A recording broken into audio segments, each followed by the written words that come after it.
একদিকে জামাইয়ের জন্মদিন, অন্যদিকে নতুন বছরের শুরু। দুটোকে একসাথে করে জমিয়ে আয়োজন করলাম। আর জামাইয়ের জন্মদিনে কি করলাম সব কিছু থাকছে আজকের ব্লগে। হ্যালো ভিউয়ার্স, আসসালামু আলাইকুম। সবাই কেমন আছেন? চলে আসলাম সারাদিনের একটা ডেইলি ব্লগ নিয়ে। পুরো ব্লগ জুড়ে আমার সাথেই থাকেন। একটা লাইক, একটা কমেন্ট করে আমাকে সাপোর্ট করে যাবেন। তো নতুন বছরের শুরু, এদিকে জামাইয়ের জন্মদিন, ভাবলাম তার পছন্দের খাবারই আজকে রান্না করি।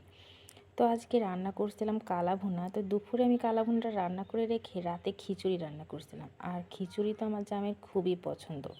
তো এখানে সব কিছু একত্রে মাখিয়ে নিলাম। আর কালা ভুনার রেসিপিটা আমি অন্য একদিন আপনাদেরকে শেয়ার করব। তো কালা ভুনাটা খেতে কিন্তু দারুণ হয়েছিল।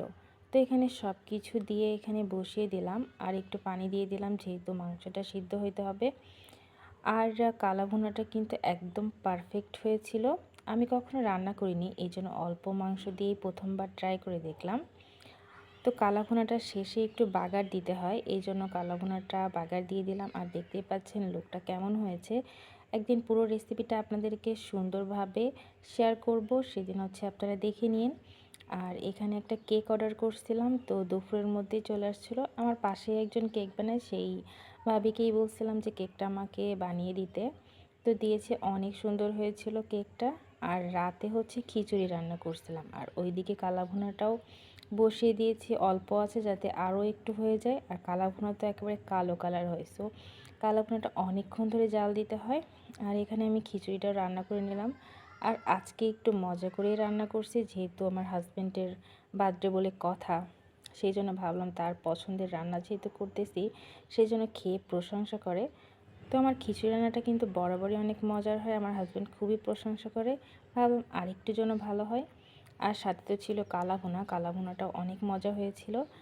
আর আমার হাজব্যান্ডের জন্মদিন আমার হাজব্যান্ডেরই মনে ছিল না, এটাই সব থেকে মজার বিষয়। আর সে তো বুঝতেই পারেনি যে আমি তাকে এত বড় একটা সারপ্রাইজ দিচ্ছি, যেহেতু তার আজকে ইয়ারলি ক্লোজিং, আসতে অনেক লেট হবে, 12টা বেজে যাবে।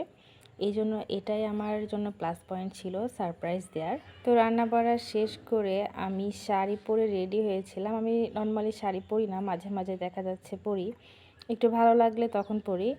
আর ডাইনিংয়ের উপরে পুরো সব কিছু সাজিয়ে রাখছিলাম। আর এখানে বেলুন কিনে নিয়ে আসছিলাম আপনার জন্য বার্থডে কেক। ও আমার তো এক থেকে জন্ম আমারই মনে নেই বাবা, একটু করে রাখো না। আমার হাজব্যান্ডের তো মনেই ছিল না যে তার বার্থডে। আসলে সে আমাকে একদিন বলতেছিল, আমি কখনো আমার বার্থডে পালন করিনি, সেটাই আমি ভাবতেছিলাম যে একদিন করব। আর ভালোবাসার মানুষের জন্য কিছু করতে পারার অনেক ভালো লাগে। আর এই মানুষটা তার নিজের শখ আহ্লাদ পূরণ না করে কিন্তু আমার ছেলের শখ আহ্লাদগুলো পূরণ করে। আমাদের কি লাগবে, কখন কি লাগবে সব কিছুই দেখে। আর তার খুশির জন্য যদি একটু কিছু করতে পারি তাহলে কিন্তু অনেক ভালো লাগে।